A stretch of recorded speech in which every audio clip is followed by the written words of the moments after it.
Hello friends, welcome back to my channel. Friends, आज हम बात करेंगे वट सावित्री के व्रत के बारे में। फ्रेंड्स, वट सावित्री व्रत प्रत्येक वर्ष में ज्येष्ठ मास के कृष्ण पक्ष की अमावस्या तिथि को मनाया जाता है। इस वर्ष 6 जून को वट सावित्री व्रत रखा जाएगा। अमावस्या तिथि का प्रवेश 5 को हो रहा है, लेकिन उदया तिथि में यह व्रत अगले दिन यानी 6 जून को रखा जा रहा है। इस वट सावित्री में व्रत में कई शुभ सहयोग भी बन रहे हैं, इसलिए तिथि व्रतियों के लिए और भी महत्वपूर्ण हो गई है। यह अमावस्या स्नान दान श्राद्ध की अमावस्या भी पड़ रही है इस दिन, तो इस दिन स्नान दान आदि का ज़्यादा महत्व होता है और ये पर्व महापर्व बन जाता है। इसलिए यह तिथि न सिर्फ महिलाओं के लिए बल्कि पुरुषों के लिए भी विशेष है।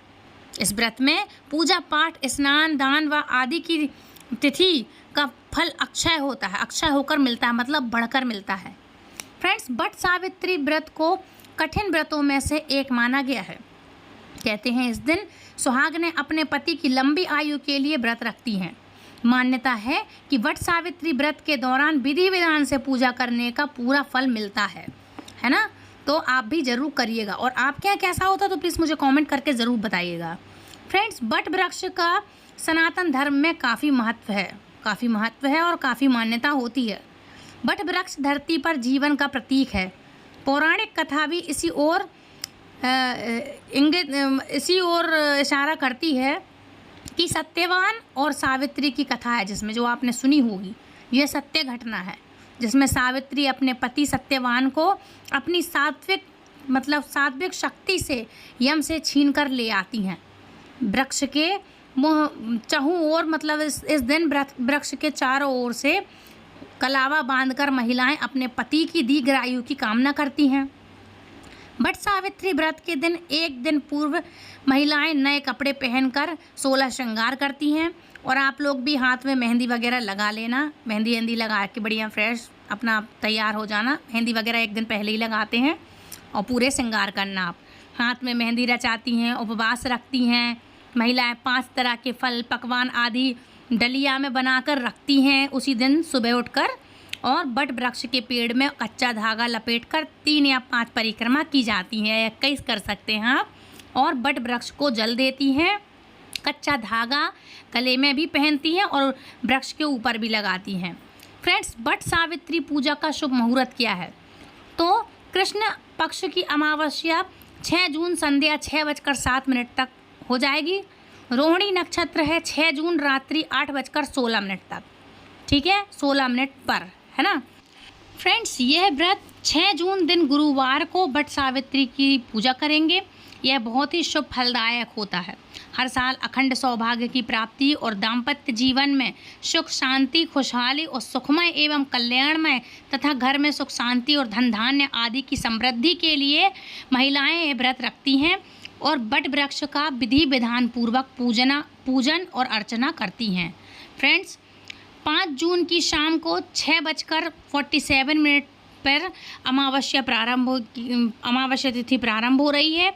तो महिलाएं वट सावित्री पूजा 6 जून को प्रातः 6:57 पर से लेकर शाम को 5:38 तक कर सकेंगी, है ना। अभिजीत मुहूर्त है फ्रेंड्स, दिन में 11 बजे से लेकर 36 मिनट तक, मतलब 11:36 से लेकर दोपहर 12:54 तक, 12, 12:30, पौने 1 बजे तक, मतलब 1 ही बजे तक समझ लीजिए, 5 मिनट कम 1 तक, इस तिथि पे आप ये सब कर सकते हैं। अवधि इसकी पूजा अर्चना की विशेष फलदायी होती है। इस व्रत की अवधि जो है काफ़ी टाइम तक है, इसका सुबह से शाम तक मुहूर्त है, तो इसकी अवधि काफ़ी अच्छी है, तो आप कभी भी कर सकते हैं। फ्रेंड्स, प्रातः काल में स्नान आदि करके महिलाओं को, है ना, इस प्रातःकाल सुबह जल्दी उठ करके स्नान पूजन अपनी सब पूजन की सामग्री लेकर वट वृक्ष एवं पीपल वृक्ष के पास जाकर पिसी हल्दी सिंदूर अक्षत फूल धूप दीप नैवेद्य आदि इन सब चीज़ों का पूजन कर 108 परिक्रमा करनी चाहिए। कामना के लिए भगवान विष्णु से प्रार्थना करनी चाहिए। यदि आपके समय में कोई काफ़ी समय से लंबी कोई कामना है, इच्छा है आपकी, तो फिर आपके लिए इसके लिए भगवान विष्णु से प्रार्थना करनी चाहिए अलग से कामना के लिए, है ना। और वट वृक्ष का पूजन और सावित्री सत्यवान की कथा का आपको स्मरण जरूर करना चाहिए इस दिन। और विधि विधान के साथ यह वट वृक्ष सावित्री के नाम से प्रसिद्ध हुआ है और आपको इनकी कथा जरूर पढ़नी और दूसरों को सुनानी चाहिए, है ना। अब इसका टाइम बता दूँ, फिर इसकी कथा की ओर चलते हैं, है ना। तो 5 जून को शाम 6:57 से अमावस्या 6 को रखा जाएगा व्रत वट सावित्री व्रत। और अभिजीत मुहूर्त में सुबह 11:36 से लेकर 12:14 तक पूजा का विशेष फलदायक और महत्व रहेगा, है ना। फ्रेंड्स, अब बात करेंगे इसकी कथा के बारे में। तो सत्यवान और सावित्री की कथा इस प्रकार है कि महर्षि अश्वपति की एकमात्र संतान थी सावित्री। सावित्री ने वनवासी राजा धुम्रसेन के पुत्र सत्यवान से विवाह किया था, लेकिन जब नारद जी ने उन्हें बताया कि सत्यवान की आयु आधी है, तो भी सावित्री ने अपना फैसला नहीं बदला और सत्यवान से सब कुछ जानबूझकर शादी कर ली, जानते हुए सब कुछ और शादी कर ली।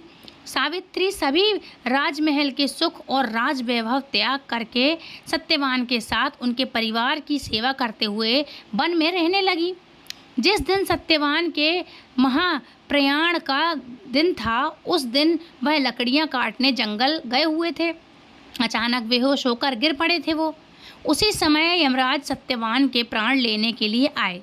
3 दिन से उपवास में रह रही सावित्री को पता था कि क्या होने वाला है, इसलिए बिना विलंब किए हुए उन्होंने यमराज से सत्यवान के प्राण न लेने की प्रार्थना की, लेकिन यमराज नहीं माने। तब सावित्री उनके पीछे पीछे ही जाने लगी। कई बार मना करने पर यमराज के तब भी वह नहीं मानी। यमराज जी ने मना किया कि आप मत आओ, आप जहाँ तक था आपका आप आ चुकी, अब मत आओ, लेकिन सावित्री नहीं मानी। सावित्री के साहस और त्याग से यमराज प्रसन्न हुए और कोई 3 वरदान मांगने को कहा यमराज जी ने। तो सावित्री ने सत्यवान के दृष्टिहीन माता पिता के नेत्रों की ज्योति मांगी पहले वरदान में, उनका छिना हुआ राज्य मांगा दूसरे वरदान में, और अपने लिए 100 पुत्रों का वरदान मांगा। तब यमराज जी कहने लगे, समझ गए, मतलब यमराज जी समझ गए कि सावित्री के पति को साथ ले जाना अब असंभव है, ये संभव नहीं है। इसलिए उन्होंने सावित्री को अखंड सौभाग्य का भी आशीर्वाद दिया और सत्यवान को छोड़कर वहाँ से अंतर्ध्यान हो गए। उस समय सावित्री अपने पति को लेकर वट वृक्ष के नीचे ही बैठी थी। इसलिए इस दिन महिलाएं अपने परिवार और जीवन साथी की दीर्घायु की कामना करते हुए वट वृक्ष को भोग अर्पण करती हैं। उस पर धागा लपेट करके पूजा अपनी पूरी करती हैं और इसी तरह से अपने पति की खुशहाली और लंबी आयु की प्रार्थना करती हैं। और फ्रेंड्स, वट सावित्री व्रत की विधि क्या है? तो ये तो थी अभी कथा, अब बात करेंगे इसकी विधि क्या है, क्या आपको रखना चाहिए, है ना। तो फ्रेंड्स, इस पूजा में आपके लिए विधि इसकी ये है कि इस पूजा में आपको कच्चा सूत जरूर लेके जाना चाहिए, है ना।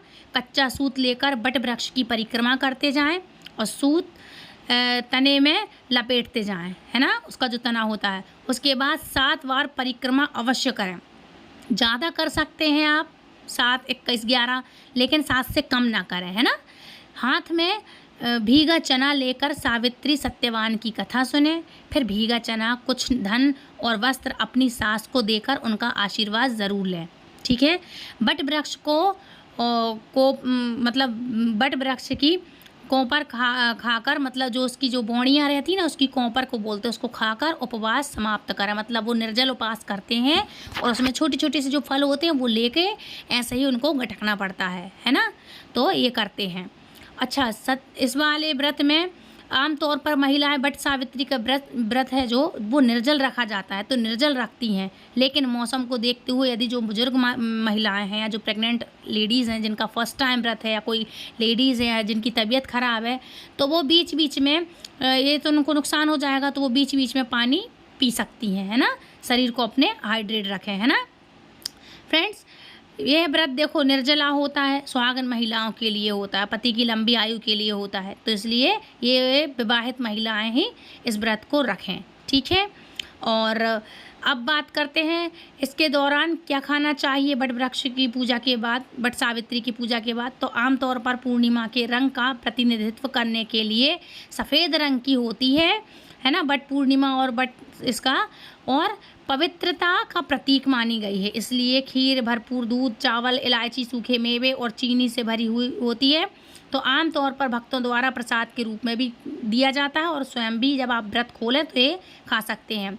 अच्छा, इसके लिए पूजा में क्या रखना चाहिए तो आपने देखा होगा काफ़ी सारी जगह होता है। अब आपके यहाँ क्या होता तो मुझे नहीं पता, लेकिन इसमें कच्चा सामान बनता है। जैसे उपवास के दिन एक दिन पहले आप घुंगरी बना लें। जैसे घुंगरी कैसे किसको कहते हैं तो उसके लिए आपके लिए गेहूं को एक रात पहले भिगो के रखना है ना। उसके बाद पूरी रात रखें, उसके बाद सुबह उसको पानी में उबाल कर उसमें शुद्ध घी और शक्कर अलग से बना कर के सूखा उसमें डाल के शुद्ध घी और शक्कर उसको ले जाया जाता है। चने की दाल को ले जाया जाता है भिगो कर रात भर, और सुबह से ऐसे ही कच्ची चने की दाल ले जाई जाती है। फरा बनाते हैं। फरा कैसे बनते हैं?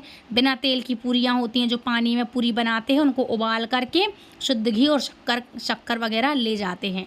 तो इस तरह से हमारे लिए व्रत में जे ऐसा करना चाहिए। इसकी जड़ को हम सींचते भी हैं, है ना, और खूब 16 श्रृंगार तक करते हैं। और फ्रेंड्स, जब भी आप पूजा करेंगे तो ये ध्यान रखिएगा, श्रृंगार में आपको देखो अपनी मांग जरूर भरना चाहिए, है ना। इसके बाद महावर ज़रूर लगाएं, क्योंकि महावर के बिना कोई भी व्रत अधूरा होता है ना।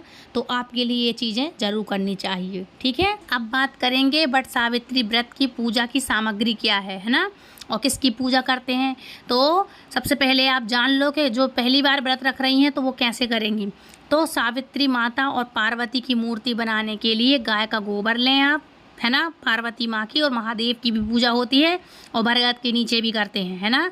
तो इनकी प्रतिमा रखें आप, और चावल, हल्दी का पेस्ट, क्योंकि उसको रखते ज़रूर है। उसमें हाथ भी लगाते हैं जो नई नई लेडीज़ आती हैं, नई नई शादी होती है जिनकी पहली है ये पूजा। तो हल्दी, चावल, हल्दी थोड़ी ज़्यादा क्वांटिटी में रखना, है ना। हल्दी का पेस्ट बनाएं, उसमें थोड़ा सा पानी मिलाकर मिश्रण बना के अपने हाथ की छाप लगाते हैं, दोनों हाथ की। नई नई दुल्हनें जो रहती हैं जिनकी पहली शादी की बात हुई है जे, तो हाथ के थाप्पा लगाने के लिए उसमें आप हल्दी ज़्यादा रखें, है ना। कच्चा सूत या फिर सफ़ेद धागा ज़रूर से ले जाएं, है ना। बांस का पंखा, लाल कलावा, बरगद की एक खोपड़ी, मतलब ठोकरी बोलते इसको, टोकरी, उसको आप सब सामान बना के बढ़िया उसमें रखें। और एक टोकरी में आप खरबूजा, आम, केला, फूल, ये ऋतु फल होते हैं ठंडे के लिए, ये सब रखें। फूल की माला, पताशा, सिंदूर, रोली, इत्र, सुपारी, पान, लाल कपड़ा, अक्षत, सुहाग का सामान, नगद रुपए, है ना। भिगोए हुए चने, गेहूं के आटे से बनी हुई पूरियाँ, मैंने बताया ना कच्ची पक्की पूरियाँ होती हैं। पक्की आप बनाएंगे कैसे? तेल में तलेंगे। कच्ची कैसे बनाएंगे? पानी में तलते हैं, जिसको हम उसमें घी और शक्कर लगा के ले जाते हैं, है ना। तो आपको ये रखना है। और आटे की बने हुए गुलगुले, मीठे गुलगुले होते हैं ना, वो बनाते हैं। स्टील या कांसे की थाली जिसमें आप पूजा करते हैं। मिठाई, धूप, मिट्टी या पीतल का आप दीपक ले जाएं। एक लोटा और गिलास ले जाएं। तो ये चीज़ें होती हैं कुछ ज़रूरी, जिससे आपको ये सब करना चाहिए। ये ज़रूर से ले जाना आप सब सामान, है ना। और जो लड़कियां और जो लेडीज़ जिनके यहाँ होम होता है वो करें। और श्रृंगार के लिए आप कांच की चूड़ियाँ चढ़ाएँ, और क्योंकि सावित्री और माता पार्वती के लिए जो आप चढ़ाएंगे तो अखंड सौभाग्य का आप सब सुहाग का सामान चढ़ाएं, और दूसरों को भी सुहाग का सामान बांटें। अच्छा, एक बात और नोट कर लो, आप लोग जब पूजा करते हैं तो सुहाग भी लेते हैं। 7 या 5 बार आप पहले वहाँ चढ़ाएं, उसके बाद आप पल्ले से लेकर के आप अपनी मांग में भी भरें, है ना। 5 बार या 7 बार, इतना ऐसा हमको करना चाहिए, ठीक है। तो ये ज़रूर से आप करें। साथ ही सुहाग का सामान बांटें। इस दिन आप ज़्यादा गुस्सा ना करें। 1-2 दिन पहले से आपको ब्रह्मचर्य व्रत का पालन करना चाहिए, तो ब्रह्मचर्य का पालन करें। बड़ों के लिए सम्मान रखें और छोटों से प्रेम करें। इस दिन गुस्सा ना करें। देखिए, व्रत में किसी के लिए भी गुस्सा ना करें, नहीं तो वो व्रत लगता नहीं है ना। किसी से गलती हो भी जाए तो आज देख लें, दूसरे दिन फिर भले कुछ भी करें आप, है ना। आपका व्रत है तो आप शांत रहें, शांत मन से और खुशी खुशी आप ये व्रत करें। महावर मेहंदी आप ज़रूर लगाएं। मेहंदी एक दिन पहले रात में लगा लें, महावर दूसरे दिन लगाएं। अपनी जेठानी को और अपनी सासू माँ को ज़रूर से पहले लगाएं, उसके बाद स्वयं महावर और हल्दी लगाएं, ठीक है। तो फ्रेंड्स, ये थी कुछ जानकारी। आई होप आपको पसंद आई होगी। यदि पसंद आई है तो प्लीज़ लाइक, शेयर, कमेंट करें। चैनल सब्सक्राइब करना बिल्कुल ना भूलें। और फ्रेंड्स, आपके यहाँ पूजा कैसे होती है, आप क्या रखते हैं पूजा में, और कहाँ से वीडियो देख रहे हैं, तो प्लीज़ मुझे कॉमेंट करके ज़रूर बताइएगा। मिलते हैं ऐसी इंटरेस्टिंग जानकारी के साथ नेक्स्ट वीडियो में, फिर किसी टॉपिक के साथ। तब तक के लिए फ्रेंड्स, राधे राधे, हरे कृष्णा। वट सावित्री व्रत की आप सभी को ढेर सारी शुभकामनाएं। हरे कृष्णा, हरि बोल।